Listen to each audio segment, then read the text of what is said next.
La bataille de Koursk.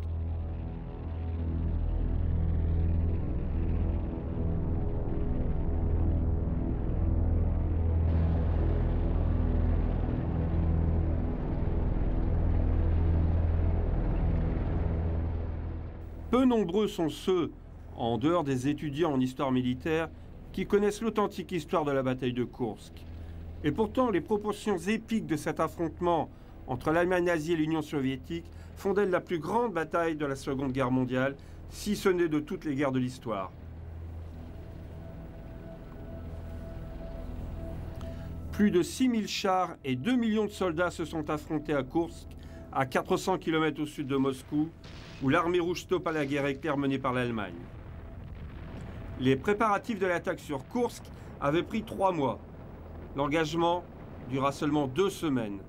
Au final, l'Allemagne perdit l'initiative et ne la reprit jamais.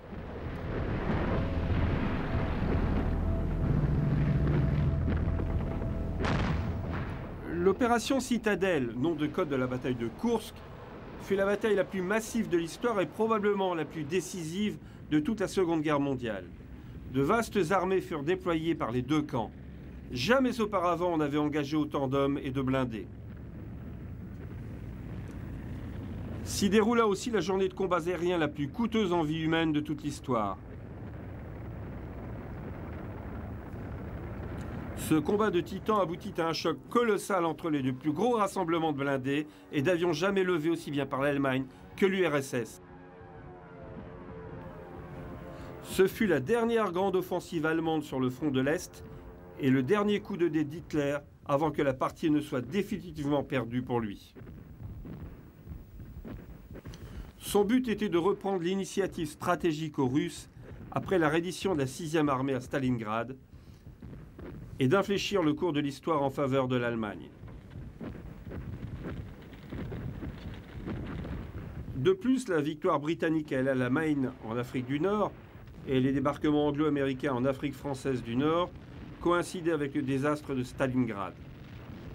Le vent semblait avoir totalement tourné aux dépens de l'Allemagne et de ses alliés. À la suite de ces récentes défaites, la Wehrmacht avait perdu une grande partie de son aura d'invincibilité. Hitler avait désespérément besoin d'une victoire pour regagner le respect et le moral du peuple allemand. L'endroit choisi par Hitler pour ce combat titanesque fut le saillant de Koursk, aux confins de l'Ukraine. Aucun effort ne serait ménagé. Cette attaque serait son va-tout contre les défenses russes. Le saillant ressemblait à un point de 255 km de large transperçant la ligne de front allemande. Il s'étendait de Kharkov à Orel avec comme point central la ville industrielle de Koursk. Voici l'histoire de cette bataille.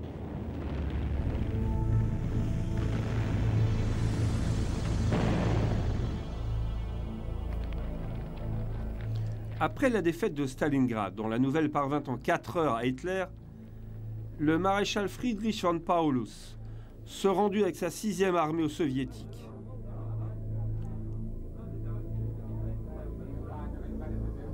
Hitler s'attendait à ce que von Paulus choisisse de se suicider ou tout au moins de combattre jusqu'à la mort, jusqu'au dernier homme plutôt que de capituler. Von Paulus refusa.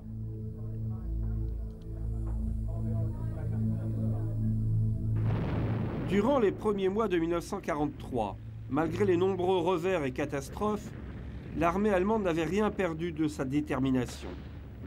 Les soldats continuaient de se battre avec ardeur. En fait, le général von Manstein et son groupe avaient stoppé l'avancée russe après Stalingrad et l'avaient en partie repoussée.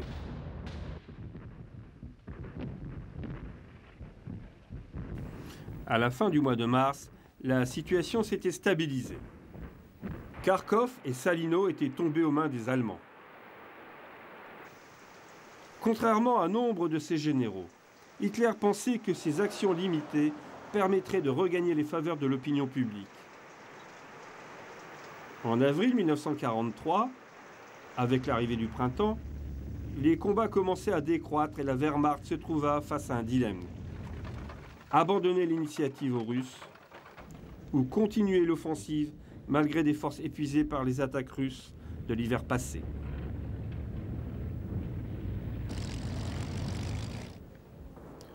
Koursk, malgré tout, restait dans le giron soviétique. L'Allemagne ne pouvait apparaître hésitante et devait rester sur le pied de guerre. Hitler ne supporterait pas l'humiliation d'une défaite. Avec l'opération Citadelle, Hitler et ses généraux choisirent d'attaquer la région de Koursk, abandonnée par la défense mobile d'Erich von Manstein l'hiver précédent.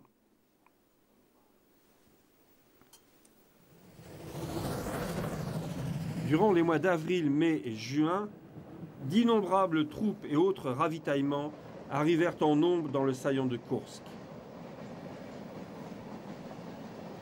Alors que les trains d'approvisionnement fonçaient à travers la campagne russe, les usines allemandes travaillaient dur, produisant de nouvelles armes. La cadence fut augmentée, doublant le nombre de chars qui sortaient des chaînes de production. Il y avait de nouveaux modèles, plus puissants, mieux armés et mieux protégés. Le Panthère et le Tigre étaient le meilleur de ce que l'Allemagne pouvait produire. D'une manière inhabituelle, Hitler avait des craintes à propos de l'opération Citadelle, admettant qu'il pensait lui donner des aigreurs d'estomac. En effet, des ruptures dans la production de chars lui firent reporter l'opération 3 fois, en avril, en mai et en juin, donnant aux Russes l'opportunité vitale de préparer leur défense. Fin juin, les deux groupements allemands nord et sud alignaient presque 1 million d'hommes opérationnels. Ils étaient appuyés par 10 000 canons d'artillerie, 2700 véhicules blindés et 2 flottes de la Luftwaffe composées de 1800 avions de combat.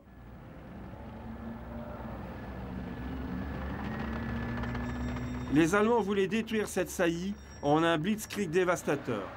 Les deux groupes feraient leur jonction à l'est de Koursk, isolant ainsi les troupes russes qui se trouvaient à l'ouest.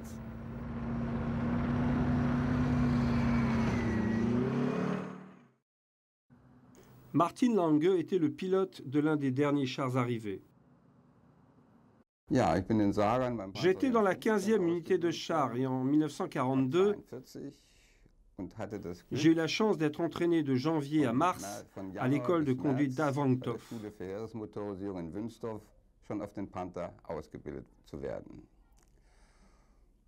Après mon retour en unité, j'ai reçu mes ordres de route.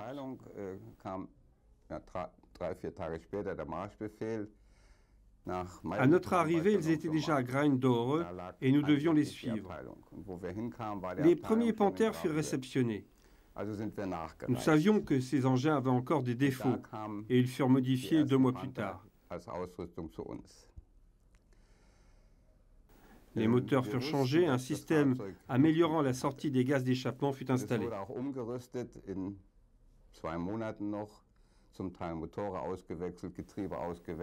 Chaque pilote devait passer par l'école de conduite et l'entraînement fut achevé à la fin du mois de juin.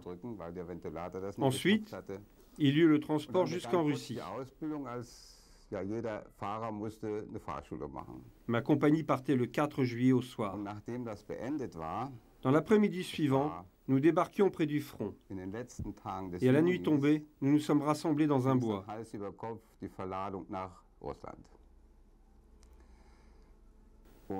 Le régiment entier devait se rassembler et se tenir prêt. Chaque compagnie rejoignait en colonne les positions pour l'attaque marquées sur les cartes. Ces compagnies étaient assez proches, peut-être à 2,5 km l'une de l'autre.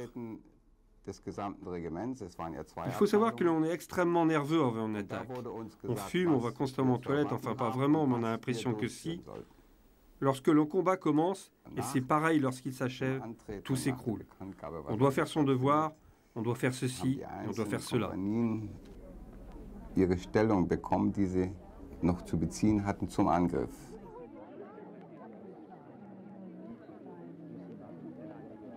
Les soldats d'Hitler n'avaient plus aucune illusion. L'un des survivants de la bataille, le caporal SS Gunther Buschers, de la division Adolf Hitler, nota ses pensées dans son journal. « Je suis dans une équipe lance-flammes et nous prenons la tête de l'attaque. C'est vraiment une mission suicide. Nous devons nous approcher à 30 mètres des Russes avant d'ouvrir le feu. C'est le moment d'écrire nos dernières volontés et notre testament. D'ailleurs, les plans allemands n'étaient pas un secret pour le Stavka, le haut commandement soviétique. Le commandement suprême d'Hitler, un groupe d'officiers supérieurs, fournissait pendant un temps des secrets militaires à Rudolf Rüssler, un membre du cercle d'espions louchés qui opérait depuis la Suisse et qui un jour fut retourné par les Russes.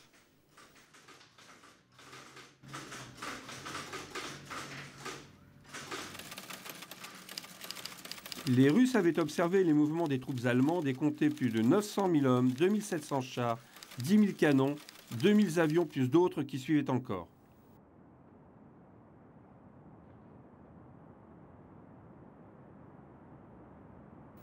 Au Kremlin, la Stavka examina les opérations possibles. Leur choix oscillait entre frapper les premiers ou laisser les Allemands attaquer puis riposter. Staline décida de laisser les Allemands se jeter sur ses canons. Une fois qu'ils seraient au sol, alors la contre-offensive soviétique commencerait. En 3 mois, un demi-million de véhicules de transport roulèrent jusqu'à Koursk. Conscient que la guerre sur le front de l'Est avait atteint un point critique et que la bataille de Koursk devait être gagnée, Zhukov engagea 10 corps d'armée, 40% de l'infanterie et des divisions blindées soviétiques pour défendre la ville. Il déploya également 2 armées de chars et l'armée de l'air. Tous effectifs confondus. Plus d'1 300 000 hommes se trouvaient sur le terrain avec 20 000 canons et 3 500 chars. Ils étaient appuyés par 2 650 avions. Une autre armée, baptisée Front des Steppes, avait été récemment formée pour servir de réserve, sous le commandement du général Ivan Konvev, avec plus de 500 000 hommes, une armée de chars et encore plus d'avions. La campagne où la bataille allait avoir lieu était légèrement boisée et traversée par plusieurs rivières et ravins profonds, dont la plupart s'étendaient d'ouest en est. Et de plus formaient des obstacles naturels contre des assauts prévus par les Allemands. À partir d'avril, les Russes creusèrent des tranchées protégés par du barbelé et des champs de mines. Von Manstein, qui commandait le groupe Sud, n'était pas enthousiaste à propos du plan d'Hitler. Il suspectait les Soviétiques d'être trop bien défendus pour être vaincus.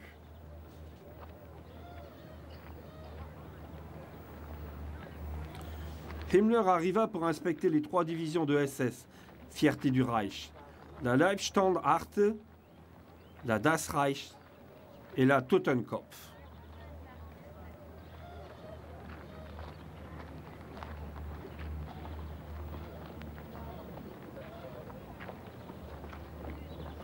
Au nord, la 4e Panzerarmee, la plus grande force jamais commandée par un seul officier de toute l'histoire de la Wehrmacht, attendait le bon moment et les ordres.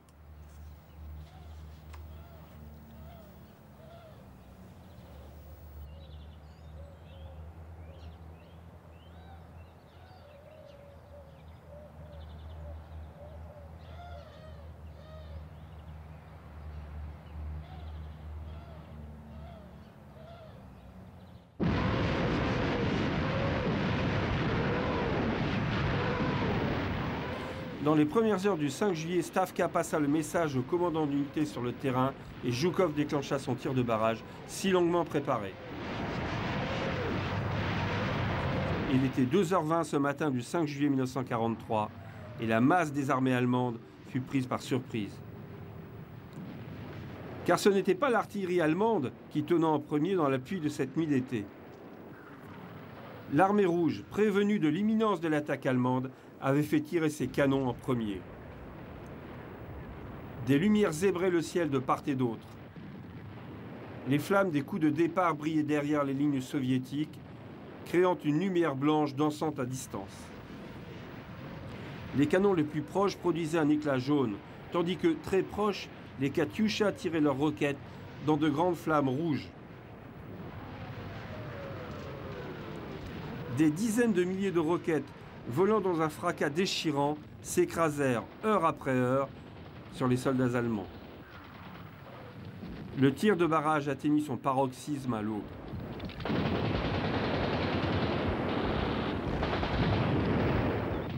Les Allemands, pris par surprise, ne mirent pas longtemps à répondre. En quelques heures, ils répliquèrent avec plus de 1000 de leurs canons. Au nord, la 9e armée, trempée par la pluie, commença à sortir des trous d'obus dans lesquels elle avait attendu toute la nuit. L'artillerie allemande, remise du bombardement russe, entama son propre tir de barrage, qui consomma en quelques heures plus de munitions que ce que les Allemands avaient pu tirer durant les Blitzkriegs de Pologne et de France réunis. Les fantassins allemands se frayèrent un chemin à travers les champs de mines et les barbelés jusqu'aux premières tranchées soviétiques. À l'aide de grenades à main et de pistolets mitrailleurs, ils nettoyèrent chaque tranchée et chaque position. C'était déjà le signe d'une lutte sanglante et féroce.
À 2 heures de l'après-midi, le 5 juillet, les Allemands lancèrent leur première vague avec près de 2000 chars. Leur mobilité et leur puissance de feu étaient encore plus fortes que lors du Blitzkrieg à travers l'Europe. Mais plus grande encore était la force des Russes qui les attendait. C'était un carnage que l'on n'avait pas vu depuis les batailles de la Première Guerre mondiale. L'auteur, Horst Scheibert, était commandant d'une compagnie de chars de réserve lors de la bataille de Kursk. Globalement, nous combattions de la même manière en 1943 qu'en 1939 lors de la campagne de Pologne. C'était l'ancienne doctrine à laquelle nous avions été formés en temps de paix.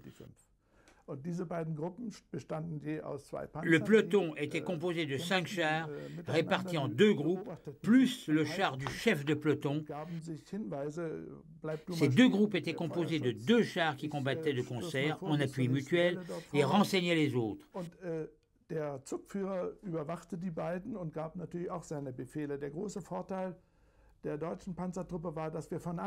chef de peloton observait les 2 groupes et donnait ses ordres. Le gros avantage du corps blindé allemand fut que début 1943, tous les chars étaient équipés de radios et plus tard d'interphones.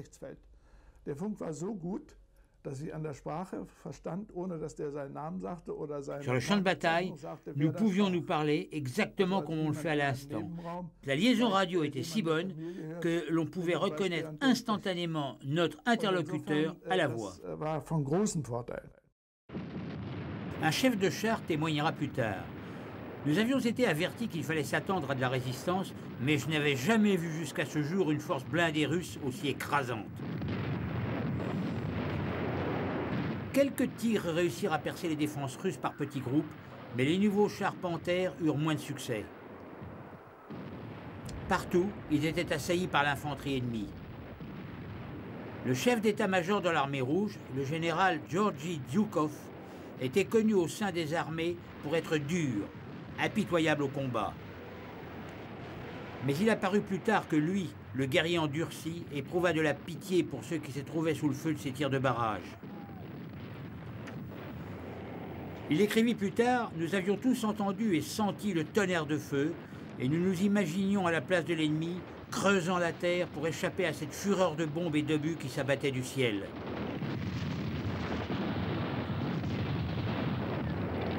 Durant ces quelques heures, les Russes tirèrent la moitié de leur réserve d'obus.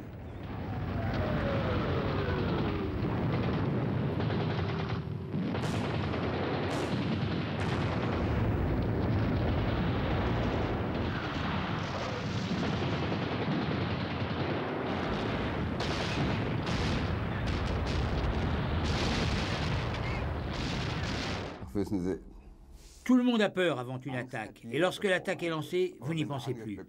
Vous perdez toute notion de peur et vous vous concentrez sur votre travail. C'est tout ce que vous avez à l'esprit. Nous savons approximativement, mais pas exactement, qu'ils avaient au moins un tiers d'hommes en plus, et, concernant les chars, qu'ils en avaient au moins 50% en plus. On nous avait dit à quoi s'attendre et combien il y en aurait probablement. Wie viele es sind, das nicht, aber dass eine unheimliche Gegenwehr stattfinden wird.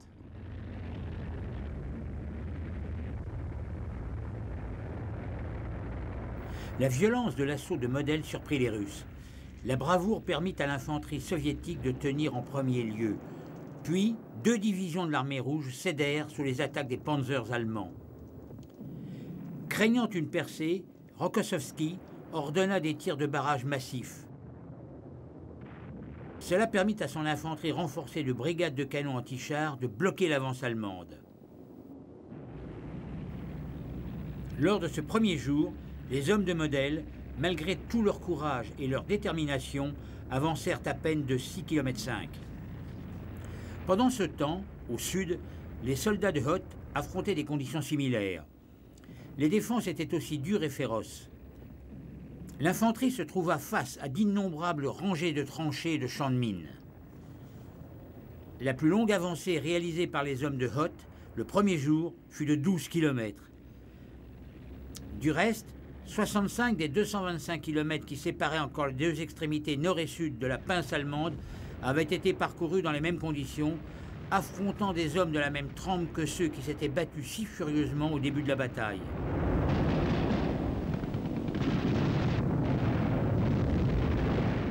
C'était un constat effrayant. Les 2 généraux allemands reconnurent le niveau des cadres soviétiques et les officiers de terrain témoignèrent d'une amélioration du rang et de la capacité de feu de l'armée rouge. L'entraînement intensif suivi par les Russes était en train de payer. L'aviation soviétique était également impressionnante. La Luftwaffe lutta durement pour conserver la maîtrise des cieux, ses bombardiers en piqué pilonnant les défenses russes. De nouvelles bombes à fragmentation labourèrent les positions anti-chars, obligeant les troupes à feu frappaient. Les Russes ne la laissaient pas devenir un facteur décisif dans le cours de la guerre. Les chasseurs bombardiers russes frappèrent dur aussi, mais essuyèrent de lourdes pertes. 432 avions soviétiques furent abattus. La Luftwaffe perdut de son côté plus de 173 appareils. Malgré sa supériorité aérienne, l'avancée allemande resta relativement lente. À la fin de ce premier jour, les Allemands avaient perdu 25 000 hommes, des centaines de chars, et ils étaient toujours bloqués sur la première ligne de défense soviétique. Sur le flanc sud, où le 48e Panzerkorps et les 3 autres divisions de Panzer SS attaquaient, les combats étaient encore plus violents.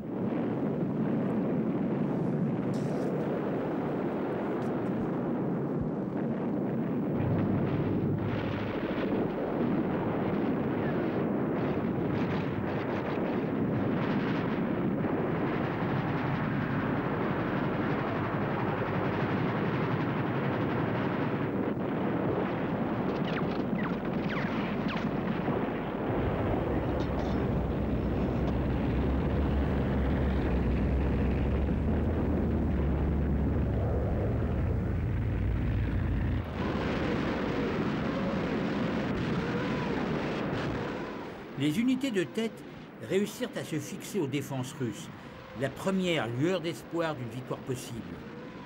Sous un intense tir de barrage, les divisions SS furent forcées de passer leur première nuit dans les marais. La nuit tombée sur le champ de bataille, les troupes ne pouvaient plus se reposer. La bataille fit rage des deux côtés aussi ardemment qu'au grand jour.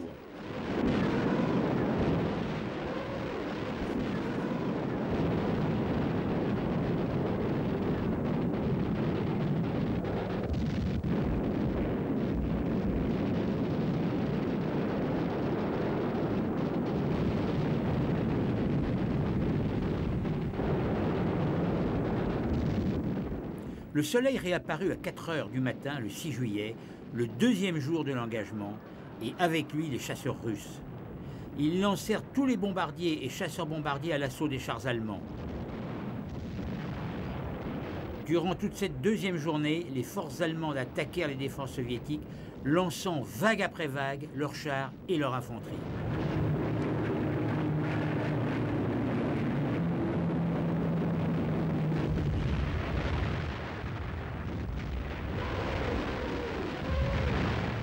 Au sud, malgré les efforts russes, la force et la volonté des attaques allemandes ouvrirent une brèche dans l'armée du général Tchikaov. À travers cette brèche, von Manstein lança ses forces de réserve. Au nord, 2 des divisions SS se frayèrent un passage sur près de 7 km. Les troupes de réserve montèrent au front en renfort pour une grande percée. Model avait à l'origine prévu de tenir ses positions jusqu'à l'assaut final sur Koursk, après que son infanterie ait brisé les défenses centrales. En voyant cette brèche commencer à s'ouvrir, il changea de tactique et engagea le gros de ses blindés. Mais malgré le renfort de ses troupes de réserve, ils durent se frayer un chemin mètre par mètre. La difficulté augmentait et le temps jouait contre eux.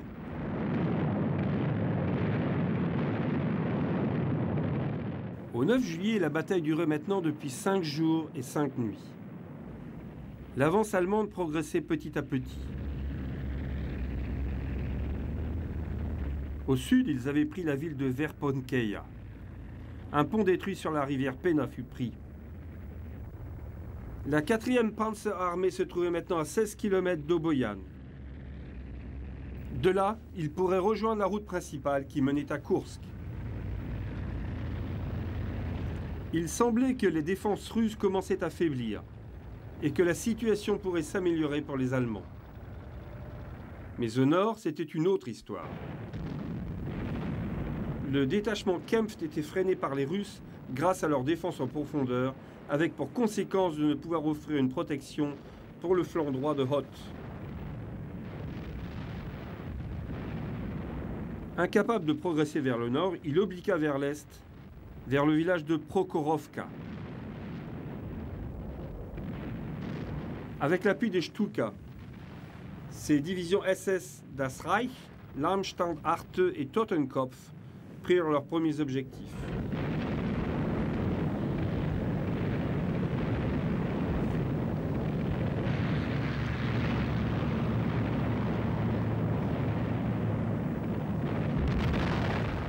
La progression de Das Reich de Lamstand Arte fut parfaitement exécutée, presque comme à l'exercice, avec le sentiment que les défenses russes commençaient à faiblir.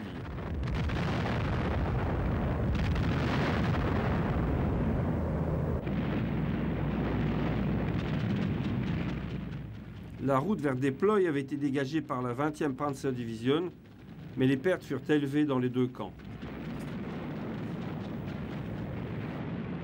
Les défenses de Deploy furent pilonnées par l'artillerie allemande. Les Russes se replièrent hors du village, mais se regroupèrent sur les collines environnantes. Par 2 fois, les Allemands prirent les collines et par 2 fois, ils furent repoussés par les contre-attaques soviétiques. Puis, il y eut une 3e tentative et le 33e régiment de Panzergrenadiers, avec son dernier officier, reprit la position avant d'être repoussé une nouvelle fois. Les Panzer Division avancèrent jusqu'au village de Poniri, rencontrant une résistance effrayante. Mais les pertes russes commençaient à grimper.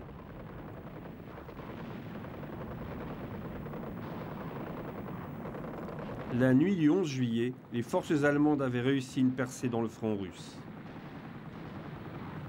Malgré les efforts titanesques des Russes à la fois au sol et dans les airs, ils semblaient de plus en plus en danger.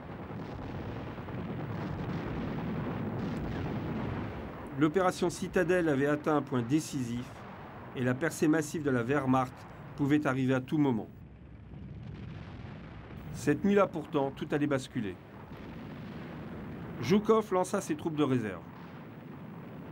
Une nouvelle armée fraîche et fiable avec une grande quantité de munitions débarquait. La prochaine journée allait remettre en cause toute la doctrine allemande dans laquelle le rôle des panzers est d'explorer les faiblesses de l'ennemi, pas de combattre char contre char.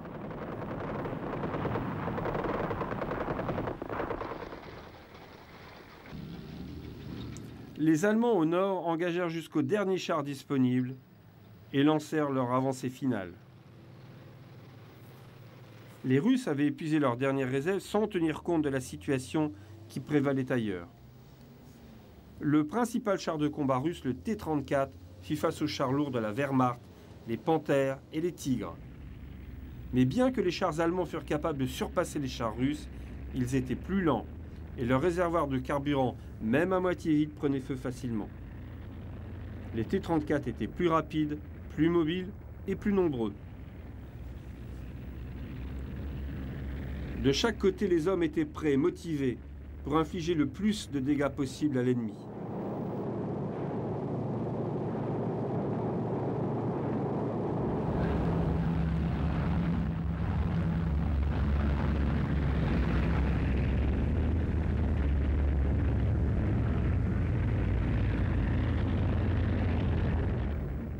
Au cours de la chaude matinée du 12 juillet, les deux armées se rapprochèrent l'une de l'autre pour ce qui allait être le plus terrible combat de chars de tous les temps.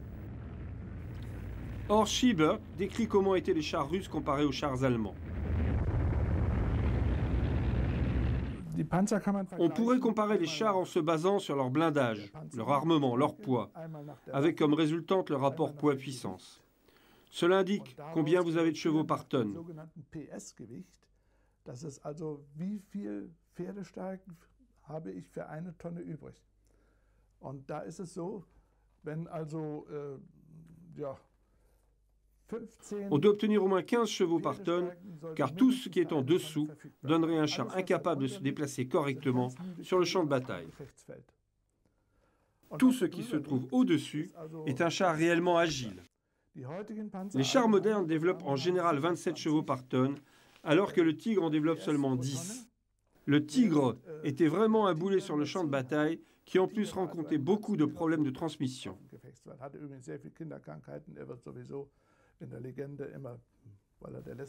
Il entra dans la légende car il fut le dernier char lourd, mais il avait ses faiblesses. Le T-34, comme le Panther, développait 15 chevaux par tonne, ce qui signifie qu'il était moyen. Le Panzer IV développait 10 chevaux par tonne, il était faible. Et puis il y a encore la pression au sol.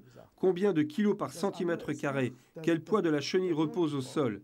C'est important. Cela détermine si le char peut traverser un terrain meuble, ou s'il s'embourbe, ou s'il s'en sort bien sur un sol détrempé.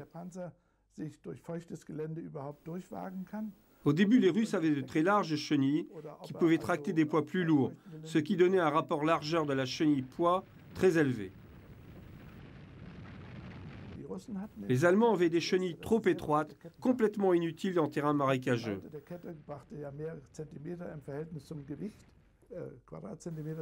Nous avions des chenilles bien plus larges sur le Tigre, mais ils ne pouvaient franchir un tunnel ou un pont de chemin de fer ni aucune autre voie de communication sans que l'on ait à stopper le trafic.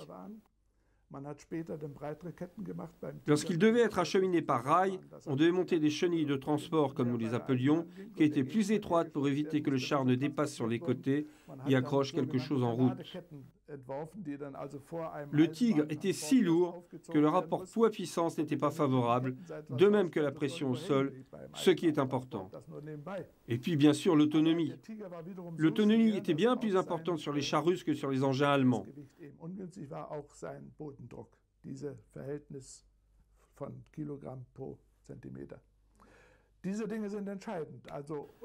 Le Tigre avait seulement une autonomie de 100 km, tandis que le T-34 pouvait parcourir 600 km. Il fonctionnait au gazoil, là où nous utilisons d'essence. Au final, nous avions toujours des faiblesses, surtout au vu des distances à parcourir à ce moment-là. Mit den deutschen Panzern, was den Fahrbereich anbelangte, damals.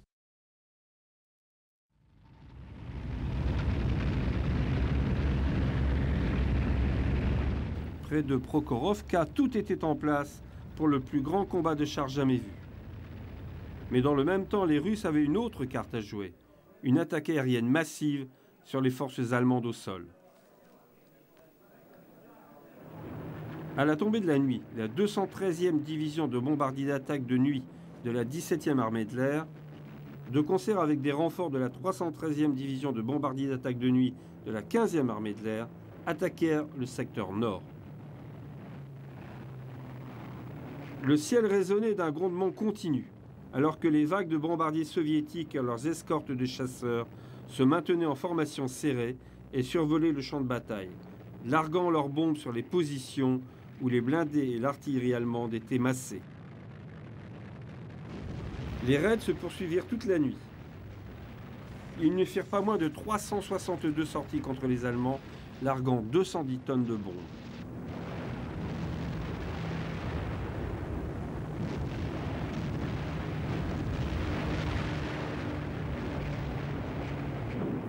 Au sol, les batteries soviétiques continuèrent toute la nuit à pilonner les forces allemandes.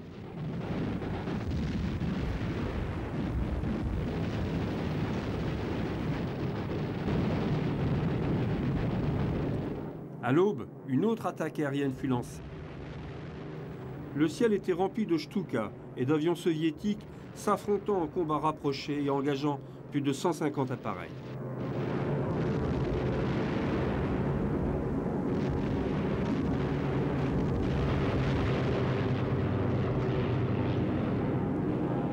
Le combat devint de plus en plus impitoyable des deux côtés, alors que les bombardiers et leurs escortes allaient et venaient entre leurs cibles et leurs bases, harcelés par les chasseurs ennemis.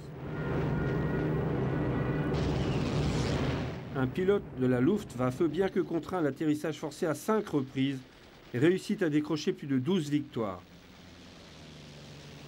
Un autre en obtint 11. La supériorité était définitivement en faveur de la Luftwaffe. Les pertes de l'armée de l'air soviétique furent énormes.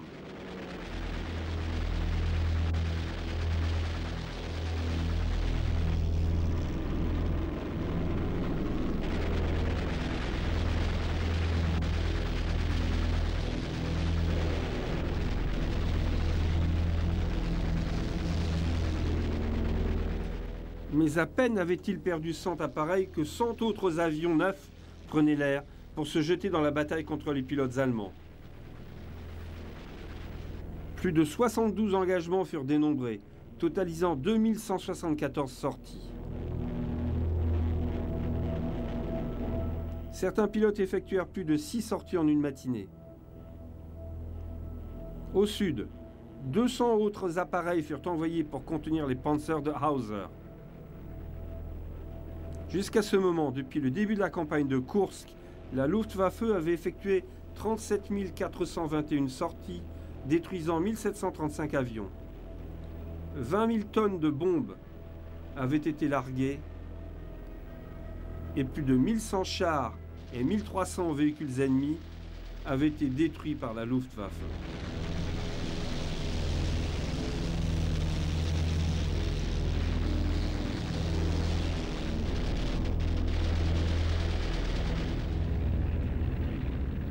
Couplées aux tirs concentrés de l'artillerie, ces attaques permirent de freiner l'attaque des chars.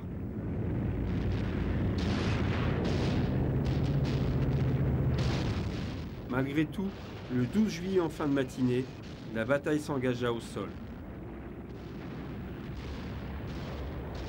Alors que les chars allemands tentaient une percée, les deux armées se rencontrèrent. Ce fut un choc de titans. La plus grande bataille de l'histoire avait commencé.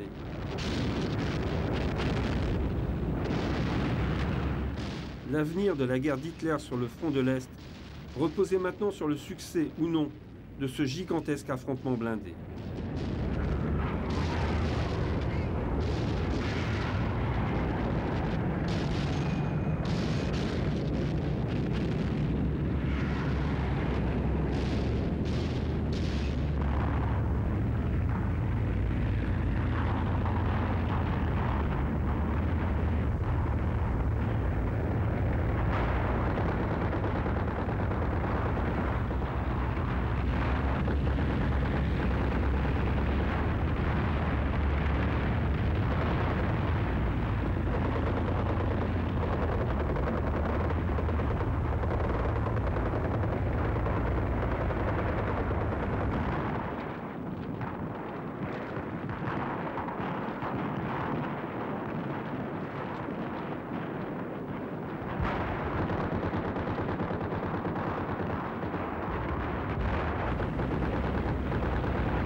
Martin Lange se rappelle le jour le plus mémorable de toute la bataille de Kursk. Les Russes devenaient de plus en plus forts. Je peux seulement dire que je n'avais jamais vu une telle masse de chars, d'artillerie et d'avions se précipiter les uns sur les autres.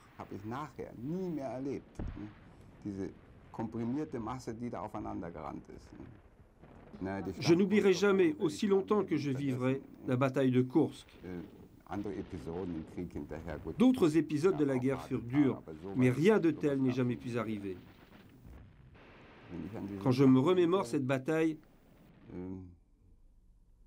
je n'aime guère y penser d'ailleurs, elle fut meurtrière. Honnêtement, il n'y avait pas de pitié d'aucun côté.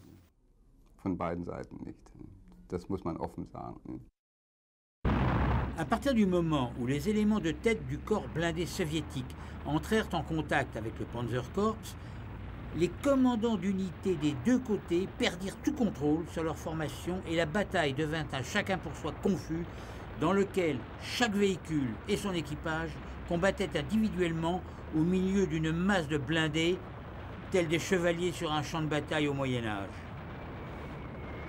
Dans ce drame colossal, les combats se faisaient presque à bout portant. Les Tigres perdirent l'avantage de leur blindage dont ils profitaient à longue portée face au T-34.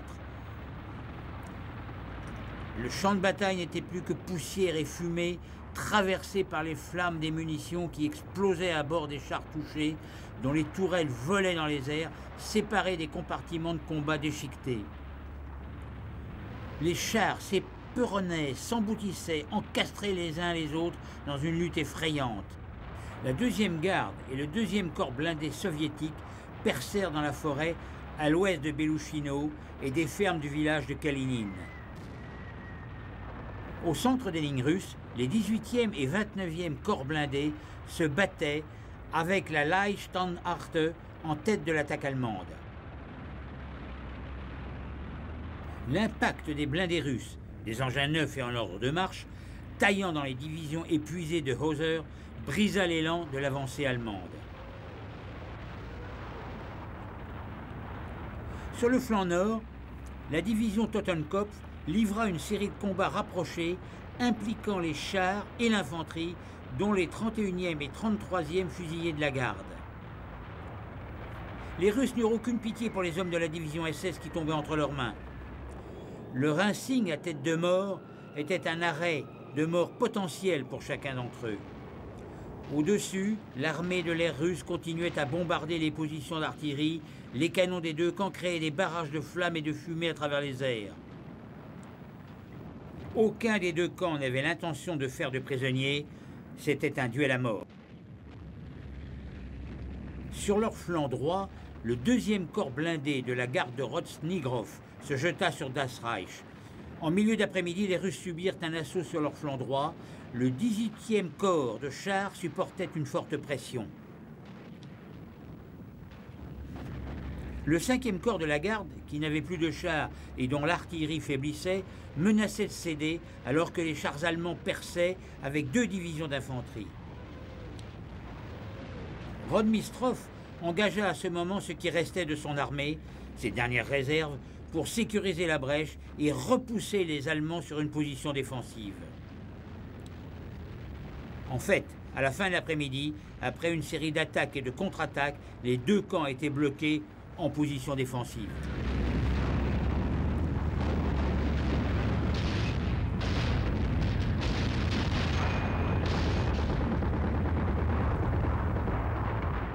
Alors que l'obscurité s'abattait doucement sur le champ de bataille, les tirs de roquettes se poursuivaient, hurlant à travers le ciel dans de grandes langues de flammes.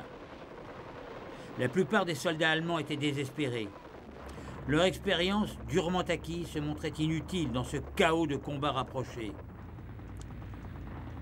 Leur déconvenue était partagée au quartier général d'Hitler, où l'on venait d'apprendre que les Alliés avaient débarqué en Sicile 2 jours plus tôt. Hitler n'eut d'autre choix que de retirer ses 3 divisions de Panzer SS pour renforcer son dispositif en Italie. Mais les Russes, eux, n'en restèrent pas là.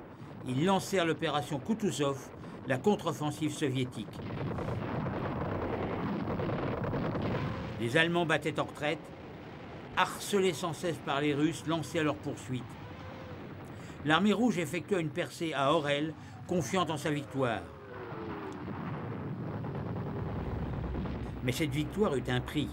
Les Allemands pouvaient trouver un certain réconfort dans le fait que, s'ils n'avaient pas remporté cette bataille, ils avaient porté un sérieux coup à l'armée soviétique et à sa force de réserve. Repoussés sous la pression constante des soviétiques, les troupes allemandes détruisaient tout sur leur passage, ne laissant rien que les Russes auraient pu retourner contre eux. Ils déployaient des champs de mines, détruisaient ponts et lignes de chemin de fer, mais les Russes continuaient d'avancer. Le 17 juillet, l'armée rouge lança une puissante attaque dans le sud, le long de la ligne Meuse. Ils déployèrent 5 armées d'infanterie fraîche, 2 corps mécanisés, 3 brigades de chars et un corps de cavalerie. Il y eut là encore une autre bataille acharnée sanglante. Dans la zone d'Orel, l'armée de Model faisait maintenant face à un second Stalingrad, alors que les Russes avaient foncé pour le contourner et lui couper la retraite. Avec plus de 600 000 hommes, il dut se frayer un chemin à travers l'armée de Kutuzov, évitant de justesse l'encerclement complet et atteignant la ligne Hagen comparativement plus sûre. La bataille était perdue et c'était la faute d'Hitler. Car c'est le repli qu'il avait laissé aux Russes qui leur avait permis de préparer leur défense et d'entraîner leurs hommes. Conçu, planifié et exécuté selon les ordres de l'état-major général, l'opération Citadelle avait été un échec complet.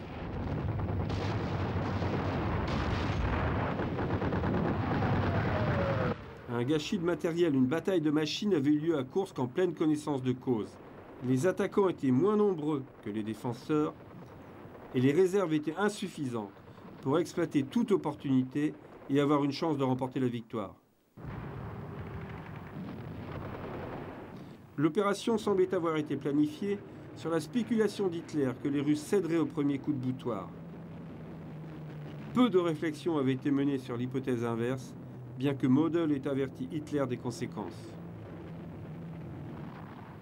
Au cas où l'ennemi ne s'écroulerait pas, l'aura d'invincibilité de la Wehrmacht ne suffirait plus.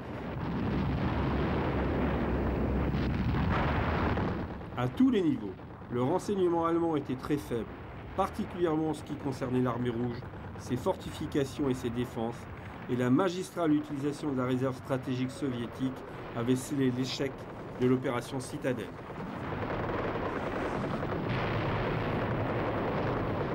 La défaite de l'opération Citadelle fut un événement charnière dans le déroulement de la Seconde Guerre mondiale. Et puis par l'armée de l'air, l'armée rouge continuait de repousser les Allemands. C'est là que ces derniers comprirent la nature du soldat russe. Von Melikan remarqua également que le soldat russe est insensible aux pires difficultés et ne semble même pas les remarquer. Il est indifférent aux bombes et aux obus. Ce n'est plus le même soldat que nous avions affronté un an auparavant.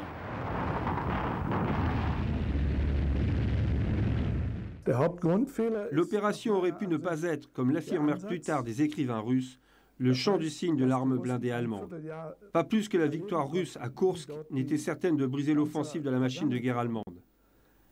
Mais elle restait l'initiative stratégique des Allemands. L'erreur principale, selon mon opinion, se trouve dans le choix du point de départ. C'est ainsi que pendant un quart de l'année, les Russes ont pu observer comment les chars allemands étaient déployés. Ils obtinrent également du renseignement, notamment dans les prisons allemandes où des civils avaient été infiltrés ou parmi les villages alentours, mais aussi par reconnaissance aérienne dans la mesure où le jour de l'attaque avait été repoussé sans cesse. Les objectifs clés n'étaient plus un secret. Les points de concentration des Panzers et les points de pression allemands étaient connus des Russes longtemps à l'avance. Ils ont ainsi pu mettre en place des réseaux de tranchées efficaces et positionner leurs unités juste derrière. Ils nous ont laissé frapper un peu, puis nous ont bloqués sur nos positions, parfois même sur leurs champs de mines. Vous n'imaginez pas, il y avait des champs de mines sur des kilomètres. Mais au point de passage les plus importants, ils avaient posé des mines et elles firent beaucoup de dégâts dans nos rangs. Il est facile rétrospectivement de dire là où les Wehrmacht a commis une erreur. Les Allemands ont laissé les Russes se renforcer. Il y avait de puissantes unités du côté allemand pour tenir, et quand les Russes ont percé, elles auraient dû faire ce que les Russes ont fait plus tard avec nous. Attaquer les unités de tête aurait été plus productif. Ce qui a fait basculer la bataille, nous a-t-on dit plus tard, ce fut le débarquement de Sicile et le rappel des divisions SS qui constituaient le gros des forces d'assaut. Une fois partis, nous nous sommes dit qu'on se trouvait pratiquement seuls. Quelques divisions de chars de la Wehrmacht, une division d'infanterie, et c'était tout. Il n'y a rien que vous puissiez faire contre les chars. Puis vint la terrible poussée des Russes. Tout le monde était salement amoché. Ce qui nous affectait profondément était la perte de nombreux camarades. C'est quelque chose que l'on n'oublie plus jamais tout au long de sa vie.